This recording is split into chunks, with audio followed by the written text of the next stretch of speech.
Good morning, students. I hope you all are fine. So, today we are going to learn a new lesson. Okay, so you can see the title of the lesson, a different kind of school.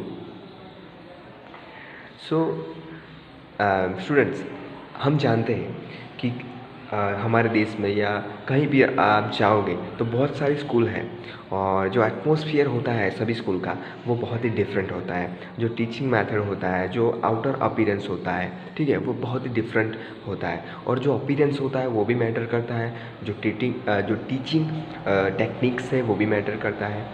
लेकिन जो बहुत ही famous होती है, जो school में बहुत ही अच्छा teaching कराया जाता है, उनके बारे में हम उनका जो नेम होता है वो बहुत ही फेमस होता है। हमें उसके बारे में सुनने को मिलता है from the other people. Okay, so different kind of school, it is the title of this lesions. So I will read it. You just need to listen me very carefully and keep your textbook with you so that you can see the content properly there.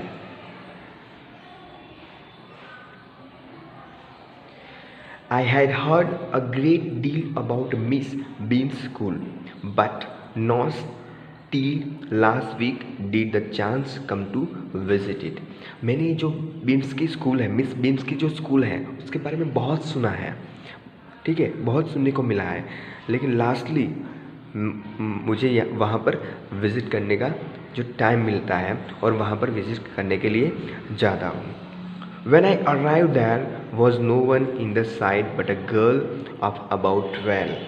जैसे ही मैं enter होता हूँ school में, ठीक है, when I was entering in the school, at that time I found nobody were there, but I saw a girl of about 12.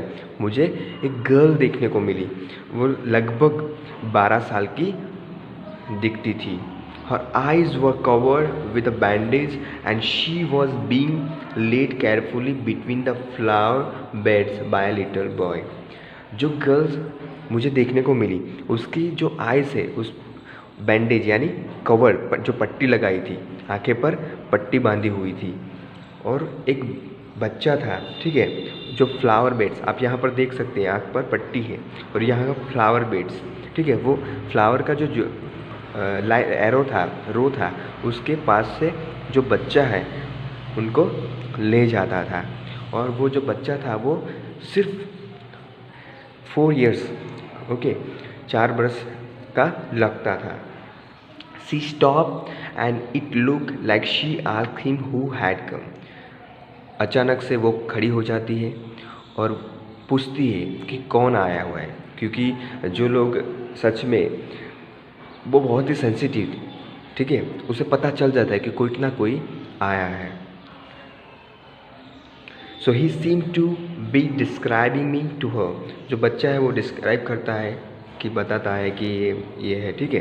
Then they pass on, और फिर वो आगे बढ़ जाते हैं.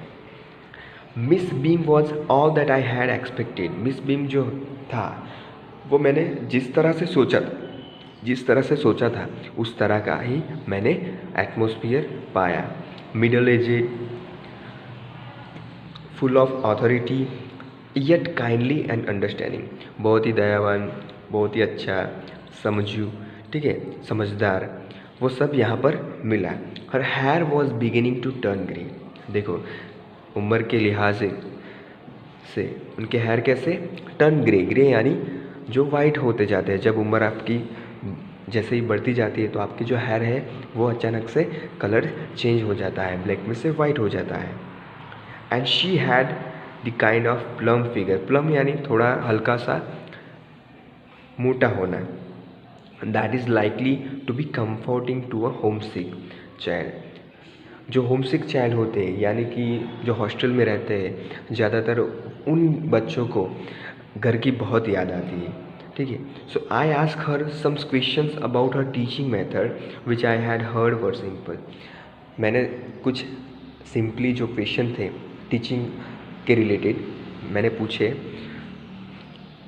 और no more than is needed to help them to learn how to do things.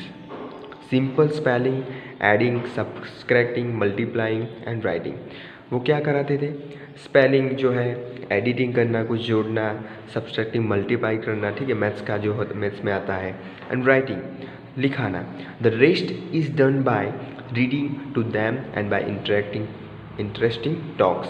और जो बाकी का होता है वो क्या करते हैं? रीडिंग करते हैं, इंटरेस्टिंग टॉक उसे रसप्रद बनाते हैं ताकि बच्चों को अच्छा लगे, और इंटरेक्टिंग, ठीक है, वो बच्चों से इंटरेक्टिंग भी करते हैं। और जैसे हम जानते हैं कि आप जब भी पढ़ाते हो और इंटरेक्टिंग यानी बच्चों से बातचीत करना, कोई टॉपिक को लेकर, कोई लाइंस को लेके, कोई स्टेटमेंट को लेके बच्चों की जो राय है, बच्चों का जो ओपिनियन है वो लेना, उसे इंटरेक्टिंग कहते हैं। तो वो भी अच्छा है। And keep their hands quite, हमें बस सुनना ही होता है हैंड्स को जोड़ के। There are practically no other lessons, ठीक है, वो लोग हमें ज़्यादातर प्रैक्टिकली जो है, जो बातें हैं, प्रैक्टिकली जो लाइफ है, जो प्रैक्टिकली लेशन है, वही फोकसिंग कराते हैं, ठीक है। The real aim of the school is not so much to teach thought as to teach thoughtfulness. जो स्कूल का जो रियल एम है, टारगेट है, ठीक है, मोटो है, वो क्या है? बच्चों को बहुत सारा पढ़ाई कराना, बच्चों को बहुत सारा सिखाना नहीं, लेकिन जो भी सिखाना है, जितना भी सिखाना है, अच्छा सिखाना है, ताकि वो बच्चा आगे जाके कुछ कर सके। और दया, काइंड, अदर के जो अदर उसके काइंडफुल नेचर को डेवलप करना होता है। अगर मान लो कि रास्ते में कोई बुजुर्ग है, वो खड़ा नहीं हो पाता है, तो बच्चों को हमने अगर सिखाया होगा कि हमें हेल्प करनी चाहिए, ऐसे लोगों को जो रियली में जिन्हें हेल्प की ज़रूरत है, हमें हेल्प करनी चाहिए जब कोई मुसीबत में हो। अगर आपने क्लास में ये सब सिखाया होगा, तभी वो बच्चा जाकर ये करेगा, तो उसको आशीर्वाद तो मिलेगी, लेकिन लाइफ में वो कुछ अच्छा बनेगा, कुछ अच्छा करेगा, अच्छा सिटीजन बनेगा। Look out of the window a minute, will you. मुझे बताया कि जो विंडो है उसके बाहर 5 मिनट तक देखिए। So dear students, I hope you understand everything and remaining part of this lesson we will see next time. Thank you.